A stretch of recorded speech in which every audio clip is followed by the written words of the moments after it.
Retomando então, para a pergunta, o que são atributos para os clientes? A resposta correta é a alternativa C.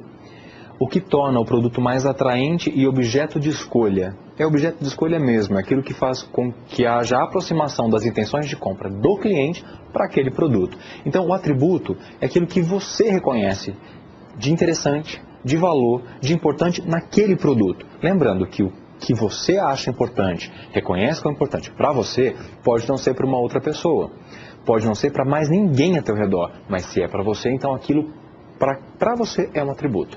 Por isso que é importante lembrar que o atributo ele pode ser diferente, eles podem ser diferentes de pessoa para pessoa e geralmente são bastante diferentes. O processo a partir dos clientes, né? Então vamos pensar os processos a partir dos clientes.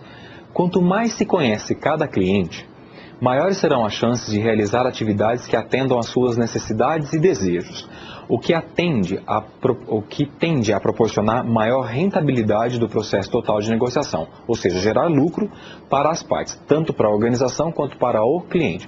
Por que é importante pensar um pouquinho nisso aqui?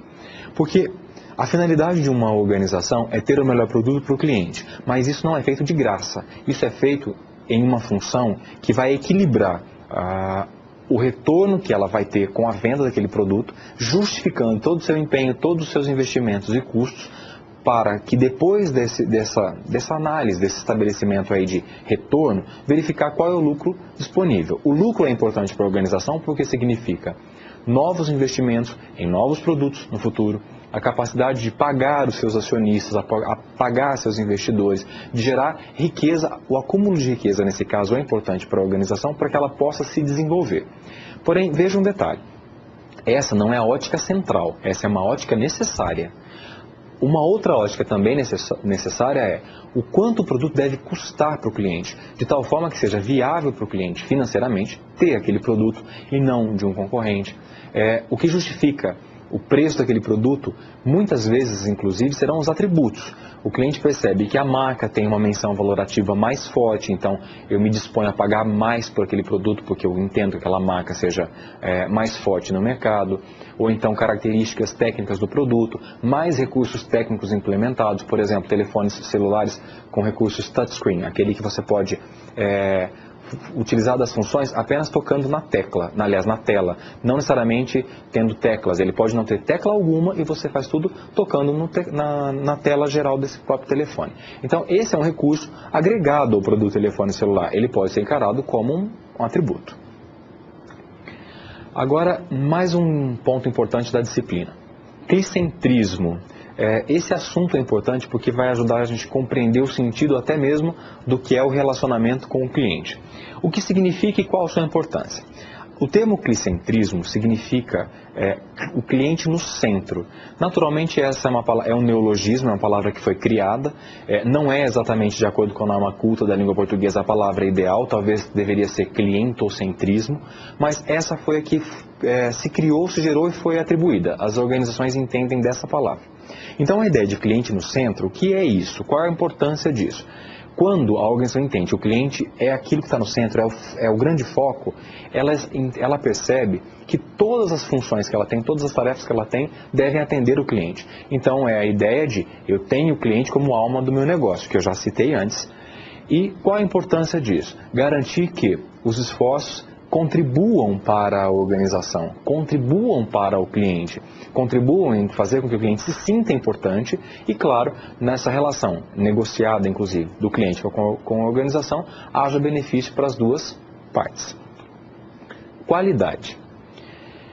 Remete ao fato de haver uma visão técnica, puramente industrial, e uma visão do cliente, o que ele pensa ser qualidade. Então o termo qualidade, que é bastante importante e cotidiano nas nossas vidas, tem distinção. Uma coisa é qualidade industrial, qualidade técnica. A outra é a qualidade pro cliente, do ponto de vista do cliente. Para o consumidor a qualidade é muitas vezes subjetiva. Por exemplo, para um consumidor, para um cliente, algo que pode ser considerado como qualidade, industrialmente pode ser considerado como de baixa qualidade. Por exemplo, você pode ter um pneu de alta durabilidade, de alta dimensão de qualidade e resistência, e você pode ter um pneu de desgaste acelerado e acentuado. Mas por algum motivo, algum cliente pode escolher esse de alto desgaste, que tem baixa durabilidade, como sendo de qualidade. Por quê? Porque está ligado às percepções que ele tem daquilo. Conformidade, outro termo muito comum dentro do discurso da qualidade. Por exemplo, a produção de bens e de acordo com a especificação planejada. A conformidade é aquela ideia de estar conforme a algo, estar de acordo com algo. Que algo? O plano de produção, o plano de prestação de serviço, algum tipo de roteiro que determina como algo deve ser. E se está conforme aquilo que foi previamente determinado, então ele está de acordo, ele é então conforme, ele é ideal. Para que serve a conformidade? Para averiguar, para verificar se o produto é adequado, se ele atinge as expectativas, se ele tem, por exemplo, a capacidade estimada que foi previamente estabelecida. Por exemplo, um refrigerador, uma geladeira na sua casa. Se ela consome muito mais energia do que está especificado na sua expectativa total de consumo, isso quer dizer que ela não está conforme. Ao mesmo tempo que ela pode até consumir pouca energia, mas se ela não refrigera tal qual é o esperado, isso significa que também ela não está conforme. Então essa ideia é importante justamente para a gente ter o equilíbrio entre o que é esperado e o que é resultado. O resultado tem que estar enquadrado naquilo que é conforme. Se não estiver, é considerado como negativo, desde que ele não tenha atingido minimamente o que era esperado. Se ele ultrapassou em potenciais positivos, o que se percebe é que ele é um produto que pode ser aproveitado ainda mais em termos de atributo, em termos de relacionamento com o cliente. Então, não atingiu a conformidade porque é negativo, é ruim. Se ele passou, se ele atribuiu outros elementos positivos, então isso pode ser visto como uma vantagem estratégica para a organização. Origens da conformidade. Para Philip Crosby, que é um dos principais nomes dentro do contexto de qualidade, qualidade é definida como conformidade a requisitos, o que eu acabei de dizer. A medida da qualidade é o preço da não conformidade. Por que isso? Se você tiver um produto não conforme, você tem um custo muito elevado com isso.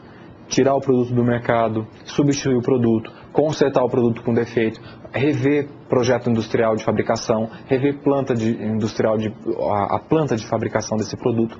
Isso tem um custo e esse custo é muito elevado. E muitas vezes pode até atingir diretamente o cliente, quando você entrega o produto que não estava adequado e tem que reparar esse produto com o cliente ou trocar esse produto.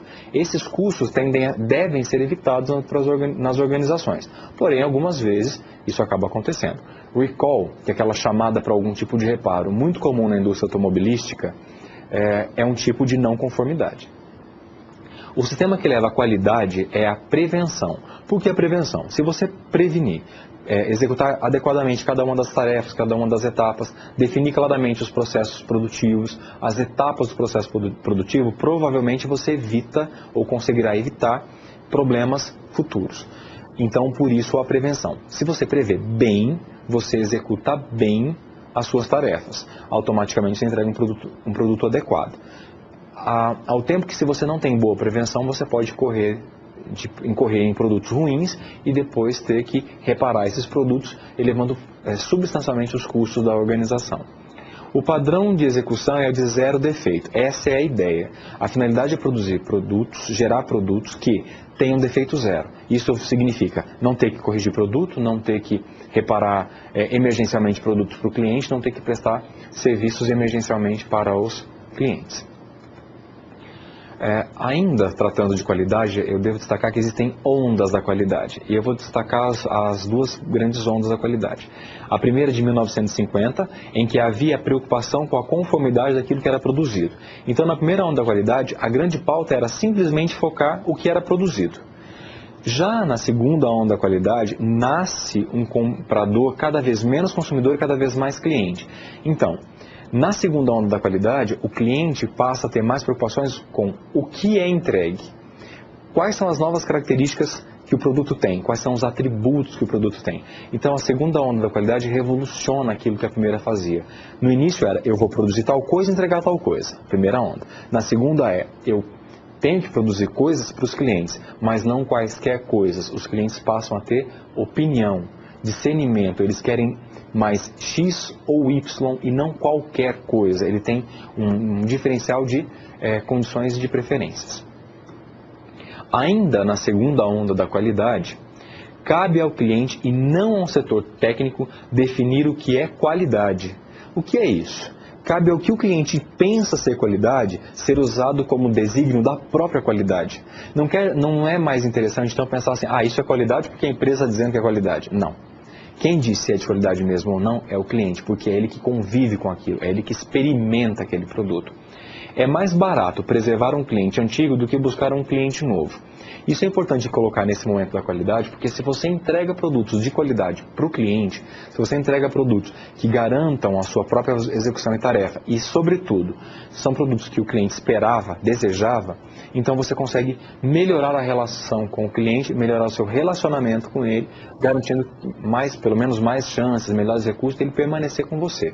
Então, um cliente que já é ativo, se ele recebe produtos regularmente adequados, que não dão defeito e que agradam esse cliente, ele acaba significando maiores chances do cliente permanecer de fato com a organização. Detalhe, um produto ruim pode significar um cliente que vai para um concorrente. Talvez ele encontre um novo produto que por algum motivo chame a atenção dele e ele acaba não voltando para a tua organização.